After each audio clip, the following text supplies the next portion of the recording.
Greater Hyderabad के 150 बल्दी division के लिए कल सुबह 7 बजे से पोलिंग शुरू होगी। 74,67,000 वोटर हक रायदही का इस्तेमाल करेंगे। 150 वार्ड्स के लिए 1,122 उम्मीदवार मैदान में हैं। बैलेट बॉक्सेस और दूसरे सामान पोलिंग अमले के हवाले किया गया। खैरताबाद, सिकंदराबाद, कुकटपल्ली जोन्स में DRS मराकज कायम किए गए हैं। श्रीलिंगमपल्ली जोन में 4 मराकज का क़याम अमल में लाया गया। पोलिंग ऑफिसर्स और दीगर ओहदेदार वहां पहुंचकर सामान हासिल किए। पोलिंग के सामान के साथ साथ कोरोना किट्स, सैनिटाइजर्स की भी तकसीम अमल में लाई गई। पोलिंग के मौके पर किसी भी नागहानी सूरत हाल पर काबू पाने के लिए पुलिस की जानिब से सख्त बंदोबस्त किया जा रहा है। कोविड-19 के पेश नज़र आवाम को एहतियाती तदाबीर इख्तियार करने की अपील की गई है। GHMC चारमीनार सर्कल का DRC सेंटर सिटी कॉलेज को बनाया गया। पोलिंग अमले को इलेक्शन ऑफिसर ने मुख्तलिफ हिदायत दी। बैलेट बॉक्सेस और दीगर अशिया के साथ पोलिंग मराकज को रवाना किया गया। वाज़ेह है कि चारमीनार सर्कल पुराने शहर का इलाका है और गुंजान आबादी है। इलेक्शन कमीशन नक़ायद से पाक इंतजामात करने की कोशिश कर रहा है।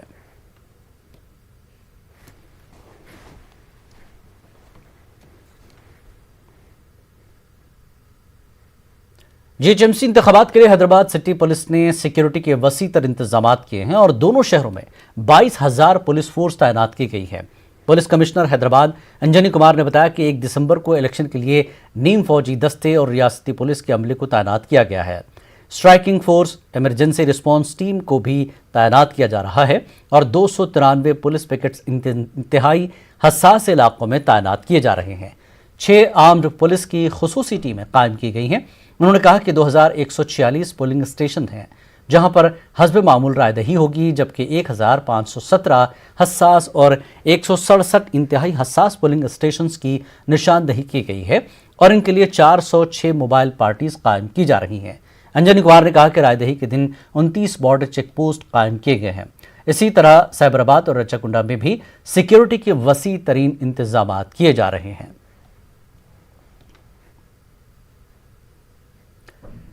GHMC इलेक्शन से मुताल्लिक कुछ देर पहले हैदराबाद पुलिस कमिश्नर अंजनी कुमार ने न्यूज़ 18 से फोन पर बात की थी। आइए सुनते हैं।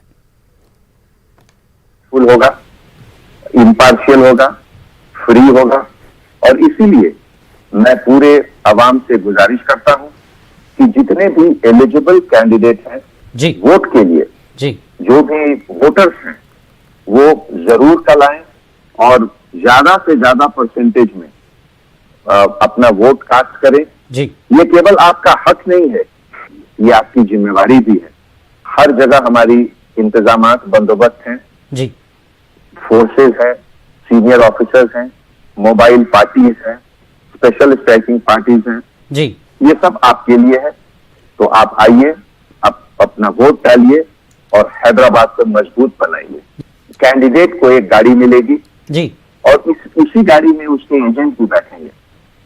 और अगर प्राइवेट लोग पर्सनल गाड़ी में वोटिंग के लिए आना चाहते हैं जी वो जरूर आ सकते हैं, लेकिन उन्हें पोलिंग स्टेशन से लगभग 200 मीटर दूर जी अपनी गाड़ी को पार्क करके और उसके बाद वहां से पैदल जाकर वोट करना होगा। और जैसा कि आप जानते हैं जी हर जगह क्यू फॉर्मेशन के लिए, बाकी सब इंतजाम के लिए पुलिस डिपार्टमेंट के लोग रहेंगे, जी। अदर डिपार्टमेंट के लोग रहेंगे और बहुत अच्छा माहौल रहेगा। ठीक। आप बिल्कुल वेलकम फील करिएगा। जी आप आइए, जरूर अपना वोट डालिए ठीक। और हैदराबाद के डेवलपमेंट में अपना कंट्रीब्यूशन दीजिए। जी बहुत बहुत शुक्रिया अंजनी कुमार साहब हमसे बात करने के लिए, न्यूज़ 18 उर्दू से बात करने। और आगे बढ़ते हैं। बीजेपी ने तेलंगाना इलेक्शन कमीशन पर जानिबदाराना कार्रवाई करने और हुक्मरान जमात TRS की हिमायत का इल्जाम लगाया। बीजेपी के कारकुनों ने रियासती इलेक्शन कमीशन के दफ्तर के सामने एहतजाज की कोशिश की। पुलिस ने इस एहतजाज को नाकाम बना दिया। एहतजाजों ने इल्जाम लगाया कि असातिज़ा को इलेक्शन की ड्यूटी का काम नहीं दिया गया है क्योंकि हुकूमत को खदशा था कि ये असातिज़ा इसके खिलाफ काम करेंगे। इन एहतजाजी कारकुनों ने रियासती इलेक्शन कमीशन और वज़ीर आला के चंद्रशेखर राव के खिलाफ नारेबाजी भी की। दुबाग के नौमंतखब रुकन असम्बली रघुनंदन, रुकन काउंसिल रामचंद्र राव, इंद्रसेन रेड्डी और दूसरों ने इलेक्शन कमीशन के दफ्तर में दाखिल होने की कोशिश की, ताहम पुलिस ने इनको गिरफ्तार करते हुए गोशा महल पुलिस स्टेशन मुंतकिल कर दिया।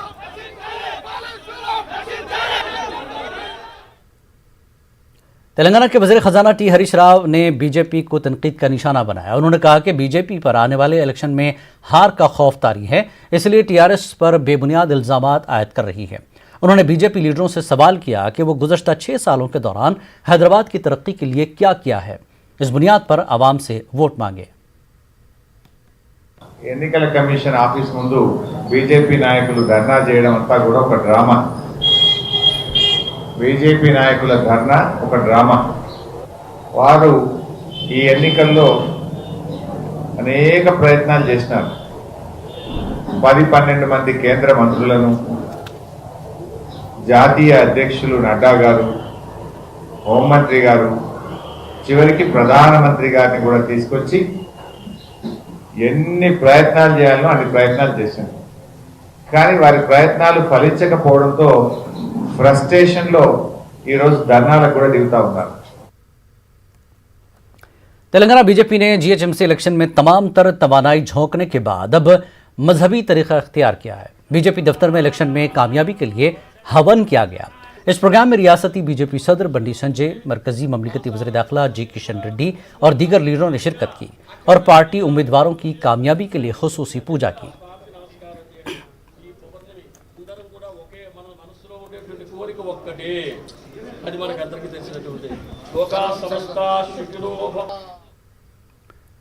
और आइए मज़ीद तफसीलात के लिए बातचीत करते हैं। हमारे नुमाइंदा अनीस रहमान हैदराबाद से जुड़ चुके हैं। इस कुछ ही घंटे बचे हैं, कल सुबह 7 बजे से पोलिंग होगी। क्या तैयारियां पुलिस की और इलेक्शन कमीशन की देखी गई हैं?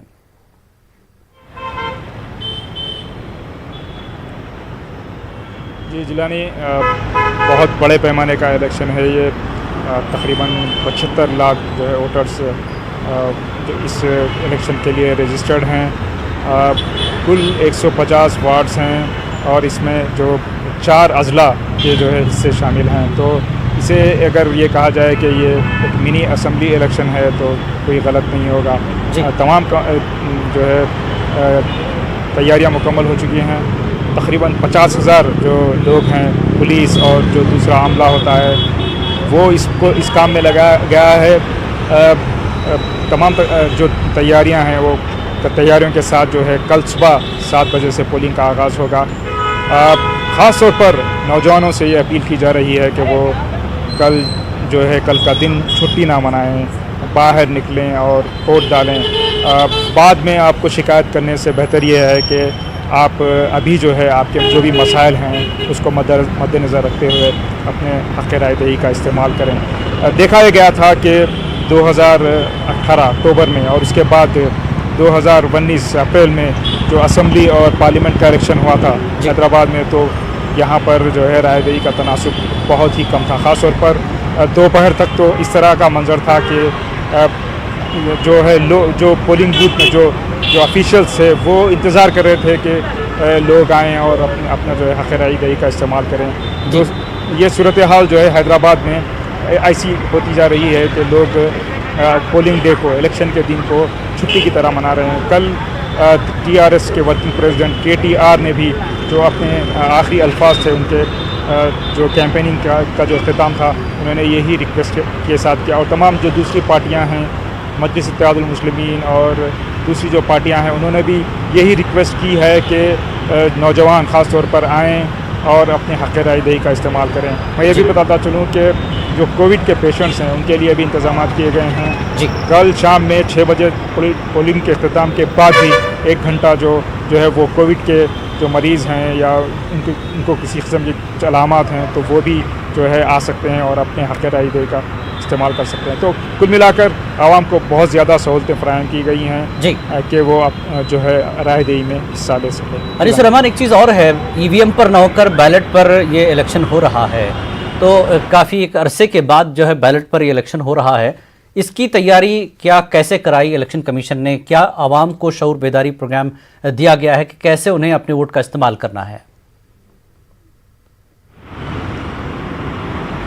जी बिल्कुल, जिलानी इलेक्शन कमीशन ने जो यहाँ के ज़राए अबलाग है उसके ज़रिए भी ऐलान किया है कि चूँकि ये कोविड का दौर है तो पोलिंग बूथ के जो असल जो बूथ का जो हिस्सा होगा वहाँ पर एक वक्त में एक ही वोटर को दाखिले की इजाज़त दी जाएगी।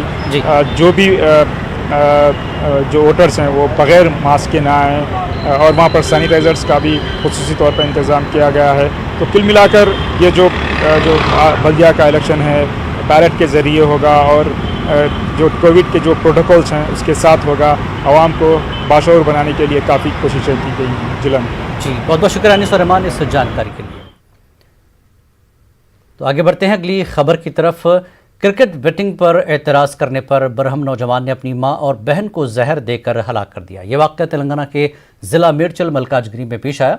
साईनाथ रेड्डी नामी नौजवान ने अपने वालिद की बचत की रकम से सट्टेबाजी की कोशिश कर रहा था और वो सट्टे में सब कुछ हार चुका था। वो काफ़ी मकरूज़ हो गया। साईनाथ के वालिद 3 साल कबल सड़क हादसे में हलाक हुए थे। उसके इंश्योरेंस के 20 लाख रुपए रकम और अराजी को फरोख्त करने के बाद मिली रकम बैंक अकाउंट में थी।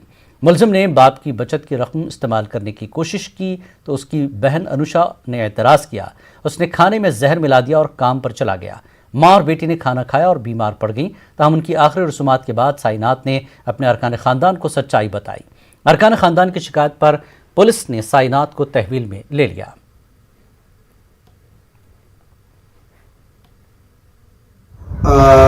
క్రికెట్ బెట్టింగ్కి మరియు జల్సాలకు బానిస అయ్యి దాదాపు 25 లక్షల రూపాయలు అతనికి ఉన్న డబ్బులని పోగొట్టుకోవడం జరిగింది.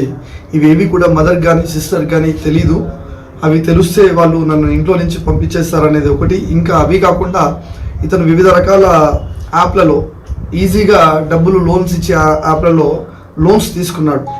దాదాపు 2 లక్షల రూపాయల వరకు లోన్స్ తీసుకోవడంతో వాళ్ళు 2 లక్షల రూపాయలు కట్టమని చెప్పి మెసేజ్లు ఒత్తిడి చేయడము, అవి మళ్ళీ మదర్కి తెలుస్తాయనే మదర్కి సిస్టర్కి తెలుస్తాయేమో అన్న భయంతో స్ట్రెస్కి లోనై మిగతా ఆస్తి అమ్మితే నా అప్పులన్నీ తీరుతాయి, నేను జల్సాలు చేయొచ్చు అనే ఒక ఆలోచనతో అతను మదర్ని సిస్టర్ని ఎలిమినేట్ చేయాలనుకున్నాడు. దాంట్లో భాగంగా 23వ తారీఖు నాడు మధ్యాహ్నం సమయంలో మేడ్చల్కి వచ్చి ఒక ఫెర్టిలైజర్ షాప్లో మొక్కజొన్న చేను ఉంది, మాకు మొక్కజొన్న చేనుకు సంబంధించి ఏదైనా పురుగు పట్టింది, పెస్టిసైడ్ కావాలి అని ఒక పెస్టిసైడ్ బాటిల్ తీసుకొని అతను ఈవినింగ్ ఇంటికి వెళ్ళి సిస్టర్ని భోజనం వండమని చెప్పి, తనకు నైట్ డ్యూటీ ఉంది భోజనం వండమని చెప్తే సిస్టర్ భోజనం వండుతున్న సమయంలో సిస్టర్ హాల్లోకి రాగానే ఇతను వంట రూమ్లోకి వెళ్ళి ఒక 30 ml పెస్టిసైడ్ని అన్నంలో వాటర్లో కలపడం జరిగింది.